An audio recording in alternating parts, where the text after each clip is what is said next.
भारत में टीबी को खत्म करने के लिए 2018 में प्रधानमंत्री नरेंद्र मोदी द्वारा निर्धारित महत्वाकांक्षी लक्ष्य को प्राप्त करने में 2 साल से भी कम समय बचा है। ग्लोबल साउथ की फार्मेसी एक बार फिर दवा संवेदनशील टीबी के रोगियों के इलाज के लिए संघर्ष कर रही है।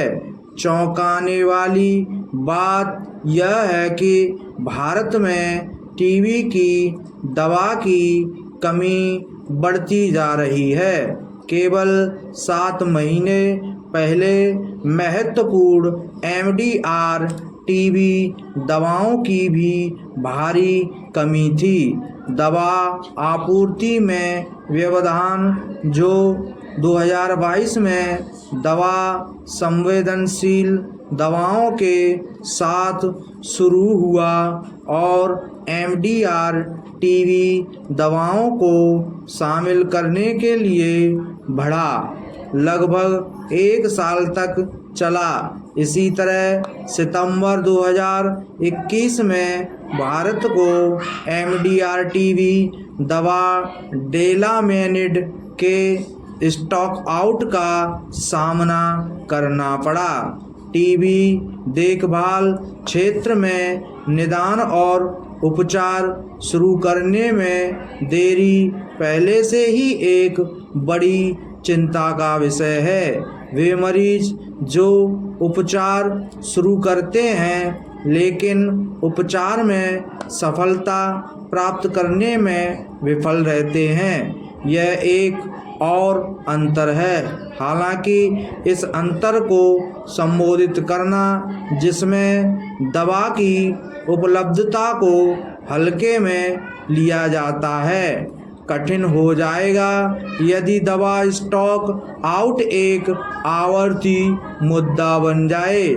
2010 के एक अध्ययन में पाया गया कि दवाओं की अनुपलब्धता 8% गैर पालक रोगियों के इलाज से चूकने के लिए जिम्मेदार थी। यह सुनिश्चित करना कि विभिन्न श्रेणियों के टीबी रोगियों के लिए दवाएं पूरे भारत में हमेशा उपलब्ध रहें, कोई आसान काम नहीं है।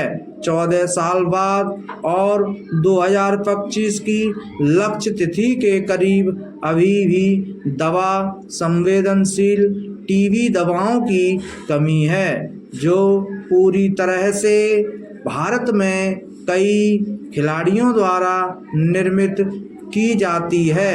यह केवल इस बात को रेखांकित करता है कि राष्ट्रीय टीबी कार्यक्रम को कितनी खराब तरीके से प्रबंधित किया जा रहा है।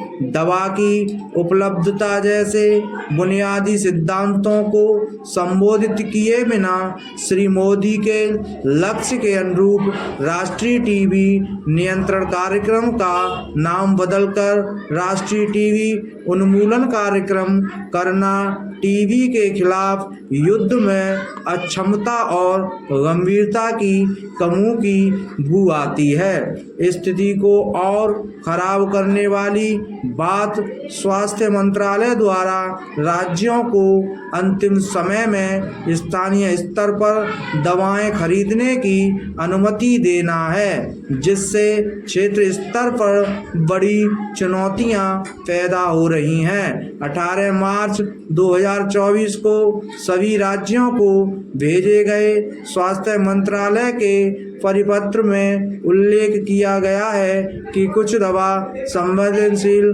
दवाओं की आपूर्ति में अप्रत्याशित और बाहरी परिस्थितियों के कारण देरी हो सकती है, जबकि राज्यों को 3 महीने की अवधि के लिए स्थानीय स्तर पर दवाएं खरीदने के लिए कहा गया है। सर्कुलर राज्यों को मरीजों द्वारा खरीदी गई दवाओं की लागत प्रतिपूर्ति करने का विकल्प भी देता है।